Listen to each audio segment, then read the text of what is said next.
Hello বন্ধুরা, আজকে আমি তোমাদেরকে দেখাবো আমের একটি রেসিপি। এই জন্য প্রথমে আমগুলোকে ছাড়িয়ে এবং এগুলোকে গ্রেটারে গ্রেট করে নিচ্ছি খুব ভালোভাবে।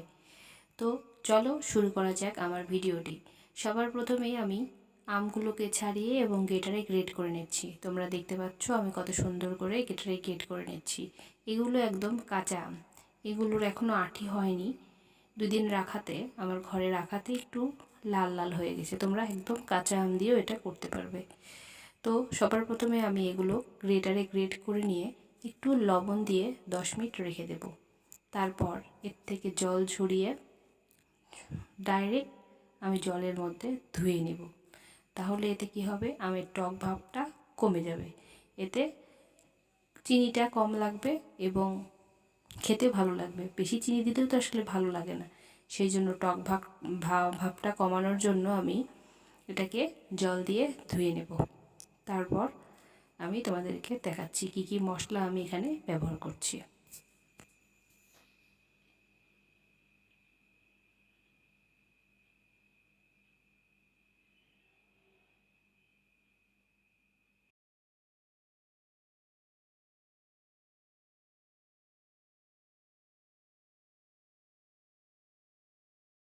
দেখো, এবার আমি এগুলোকে সুন্দর করে ধুয়ে জলটা ঝরিয়ে ফেলে দিলাম।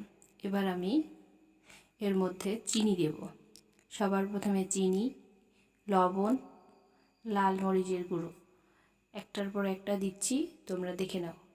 বিট লবণ, লাল মরিচের গুঁড়ো, লবণ, হলুদ দিয়ে সুন্দর করে মিক্স করব।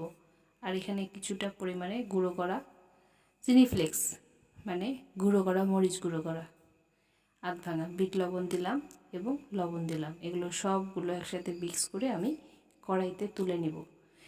খুবই সহজ, হালকা কিছু উপকরণ লাগবে, অল্প কিছু হাতে গোনা কয়েকটা উপকরণ দিয়ে এটা হয়ে যাবে। খেতে কিন্তু খুবই মজাদার লাগে।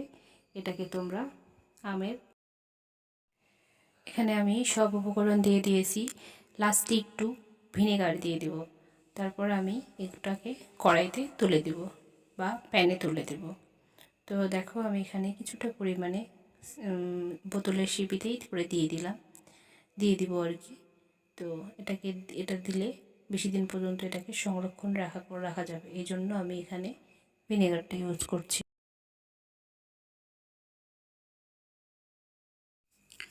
দেখো, এবার সুন্দর করে মিক্স করে নিয়ে এটাকে আমি কড়াইতে তুলে দেব। কড়াইতে তুলে দেওয়ার পর দেখবে এর থেকে জল বেরোবে এবং জলটাকে আমি ধীরে ধীরে আস্তে দিয়ে এটাকে শুকিয়ে নেব। তারপর তোমরা দেখতে থাকো।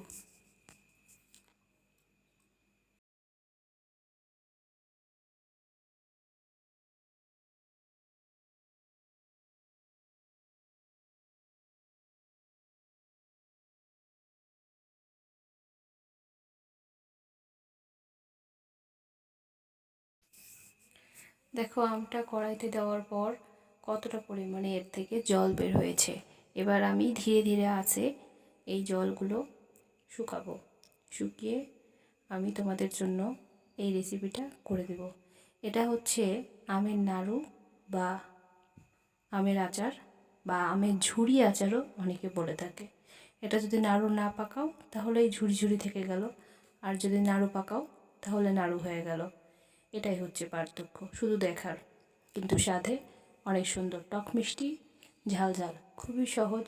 শুধুমাত্র কাঁচা আমের সময় এই আম আচারটা করতে পারবে। তাই এই ভিডিওটা দেখার সাথে সাথে দ্রুত এটা করে ফেলো, দেখবে খেতেও মজা লাগবে।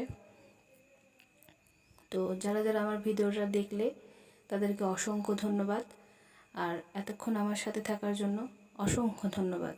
তো দেখো, এখন আমি একটা একটা করে বল বা নাড়ু করে নেব আমের। খুবই সুন্দর এবং খেতেও অনেক মজাদার আমের নাড়ু, টক মিষ্টি ঝাল ঝাল। তো এতক্ষণ যারা আমার সঙ্গে ছিলে তাদেরকে অসংখ্য ধন্যবাদ। আমার ভিডিওটিতে অবশ্যই লাইক, কমেন্ট এবং